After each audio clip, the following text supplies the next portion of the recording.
You don't build a bond without being present.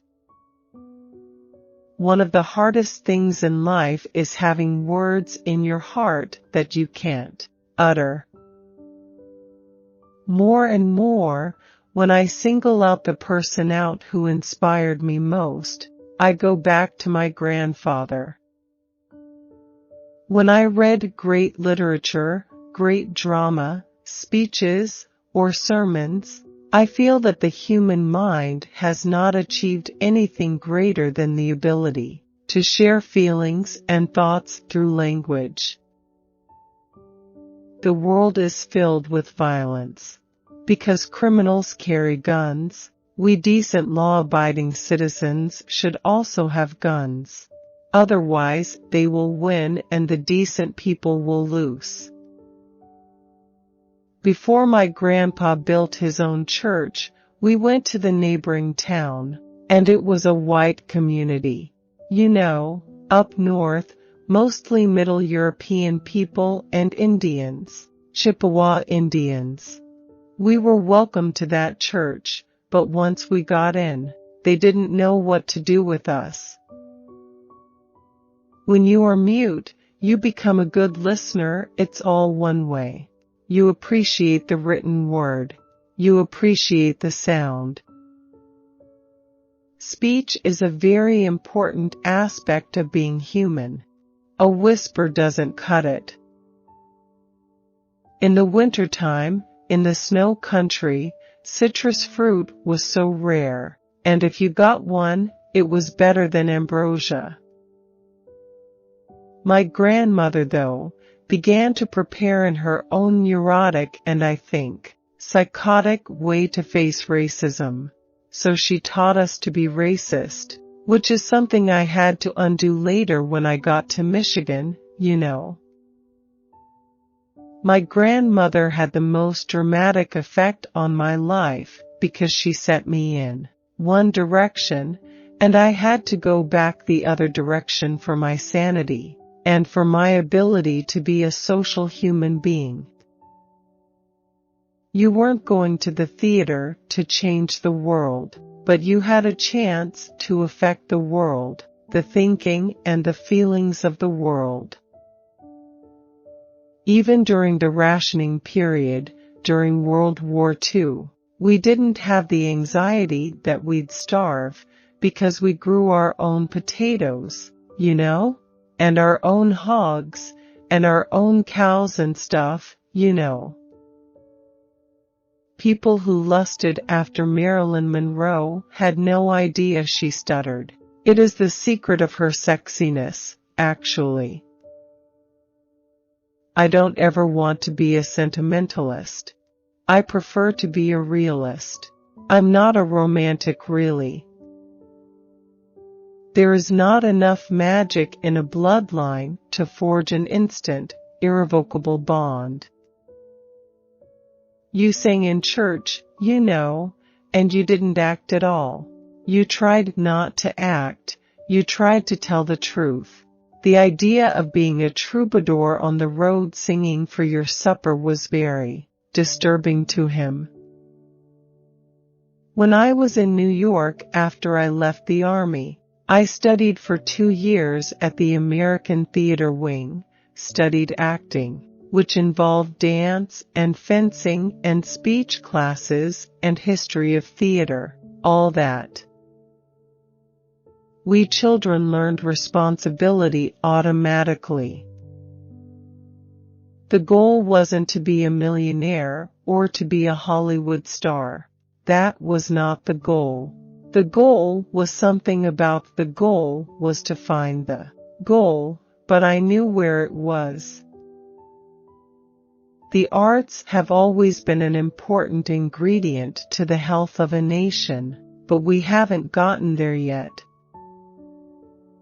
So in my sophomore year, I took a senior anatomy class. I thought anatomy being the thing that I should be most interested in, and if I could hack, as we called it, a senior class, I would continue. I didn't hack the senior class. So in my junior year, I switched to the drama department.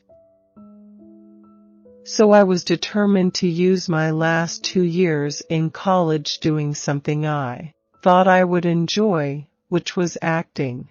And it was probably because there was girls over in the drama school too, you know?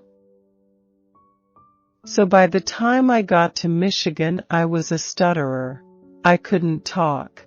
So my first year of school was my first mute year, and then those mute years continued until I got to high school. Reading was a big thing, yes. Books were a big thing, but the things that stick out were the newspapers. One day, my youngest uncle, the other one who was first to go to college, Randy, and I were sitting out on the front porch, and he was brilliant.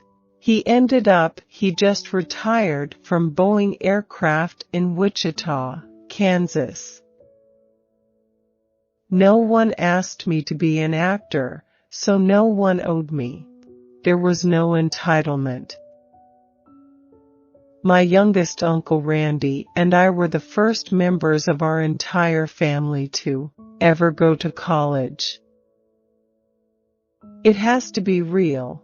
And I think a lot of the problems we have as a society is because we don't acknowledge that family is important, and it has to be people who are present, you know, and mothers and fathers, both are not present enough with children. I was preparing myself for the theater, and I got a little job here and a job there, but it wasn't going well. And I considered some time before the mid-60s that maybe I should consider something else. I was as content off Broadway as I was in a big Hollywood movie, and I just try to be content wherever I am, you know. I was an adopted child of my grandparents, and I don't know how I can ever express my gratitude for that. Because my parents would have been a mess, you know. I think the extent to which I have any balance at all, any mental balance, is because of being a farm kid and being raised in those isolated rural areas. I really think I ambled through a lot of my life, or ambled from one thing to the other. I mean, my people were very, very simple. They were peasant people, you know? I knew real show business from my father, who had been an actor since he left the world of boxing. I happened to land in a time, in the middle 60s, that without knowing it, and without being told by the history of theater, which we now see from a historical point of view, was an explosive time. I got out of the army in my world. I came to New York, for instance, when the civil rights movement was just beginning, and that created a certain energy, a certain rumble, a certain impetus for black actors. And nothing embittered me, which is important. Because I think ethnic people and women in this society can end up being embittered because of the lack of affirmative action, you know. And it was the idea that you can do a play like a Shakespeare play, or any well-written play, Arthur Miller, whatever, and say things you could never imagine saying, never imagine thinking in your own life. And I think, on the other end, there were actors who were not as good as I was, perhaps who could have hung in too, but began to blame everything on race. Acting is not about anything romantic, not even fantasy, although you do create fantasy. Once you begin to explain or excuse all events on racial grounds, you begin to indulge in the perilous mythology of race. Your own need to be shines out of any dream or creation you imagine. Stuttering is painful.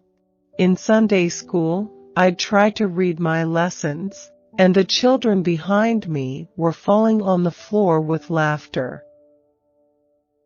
I think stutterers are funny.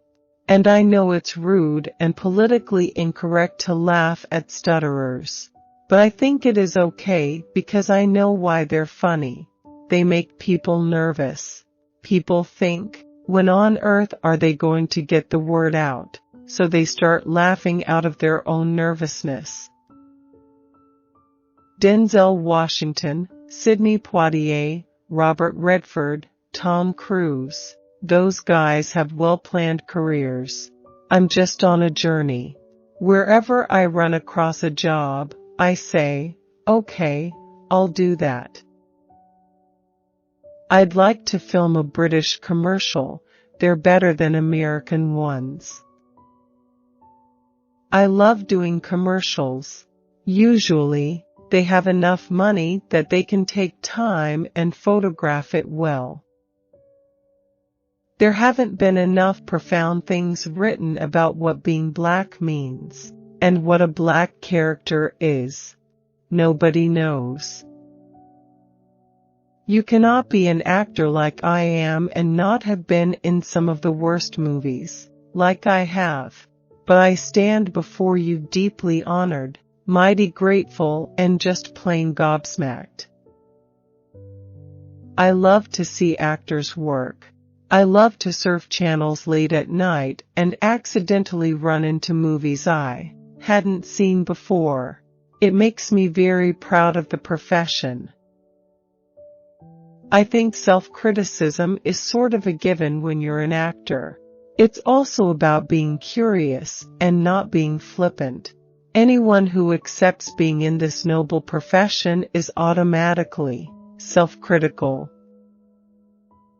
Writing can give full meaning to characters and avoid pure stereotype. Actors never discuss future plans. I consider myself a novice film actor. There's nothing I would retire for, so I won't retire.